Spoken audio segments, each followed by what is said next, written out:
Members of the community are seeing a shift in the city that they love. Among them, the owner of New York's Joanna Trattoria and the father of pop superstar Lady Gaga, Joe Germanotta. He joins us now live to discuss this further. He's also a resident of the Pythian building where migrants are currently staying. Joe, thank you so much for being here. Thank you, Kelly. So can you tell us a little bit more about the changes that you're seeing in your community? And as a business owner and a lover of the city, what are your biggest concerns, Joe? Well, let me first start by saying that the community that we live in, the neighborhood, I mean, it's a very, very family-oriented community. There's 5 schools elementary schools within 4 blocks.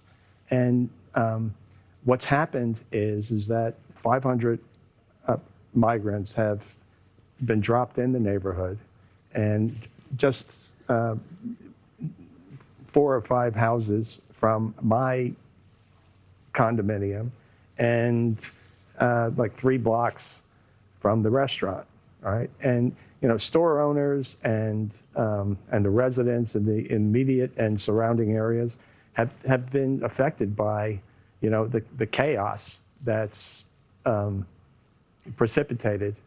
It's always been an extremely quiet place and an attractive location, the Upper West Side of Manhattan. And now what's happening is from 10 o'clock at night until 4 in the morning, it's become a party zone. In the mornings, you know, we see quite a number of ambulances and fire trucks. In fact, as of yesterday there was a fire in the Stratford Arms where the migrants are staying. And they haven't been, you know, well taken care of. There's no sprinkler system in the floors. There's, other than the first floor, there's no smoke detectors in the building. And yesterday they had a fire. You know, someone was using a hot plate. They're not supposed to bring in hot plates or hair dryers because of the potential fire hazard. And, you know, it was a real problem yesterday when all of a sudden we saw 500 asylum seekers on the street. And, you know, one of the residents, luckily, not one of the asylum seekers, but a resident that is still in the building, he opened his front door and he saw the smoke and he called 911. And, you know, the fire department was pretty quick to respond. Wow. So are you anticipating this situation getting better? And if not, why? Well, I do. I'm hopeful that it gets better. We've been working with the city council woman, and additionally, we were just assigned an ambassador for the neighborhood from what's called the Community Link. It's a department within one police plaza that oversees all the precincts.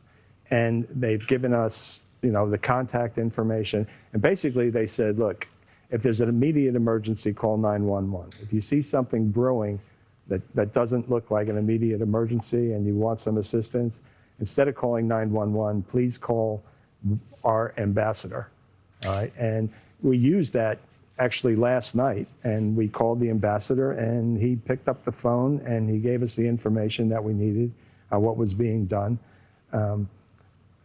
And, you know, that worked out very well. And I feel very positive that they're going to have a good effect on the neighborhood and managing it.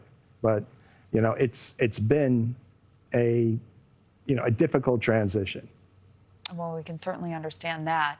I'm happy to hear there's been a positive response.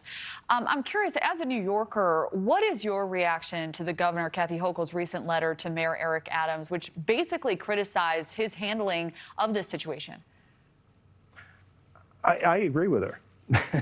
I mean, they have health and hospitals they hired to manage the facility, and you know, they didn't get the facility ready. All right, and there's no other than in-house security. There was no security outside the building, and so what's happened is we've had incidents like the other day. One of the asylum seekers was beating his wife on the street. And, you know, they weren't very quick to respond on the inside, but the Community Link guys, I'm sure, will rectify that in the future. So we have about 30 seconds left. What do you believe needs to be done to fix this humanitarian issue, Joe? I think more coordination with the local residents. When we were not apprised that anything was happening. And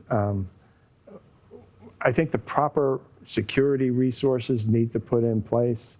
You know, we need more of a police presence. You know, the migrants are getting, you know, great deal of support in the facility. From, you know, they get 3 meals a day, they have a laundry service, they get, you know, it's a pretty attractive package. Thank you for watching. Go to newsnationnow.com to find NewsNation on your television provider. And don't forget to click the red subscribe button below to get more of NewsNation's fact-driven, unbiased coverage.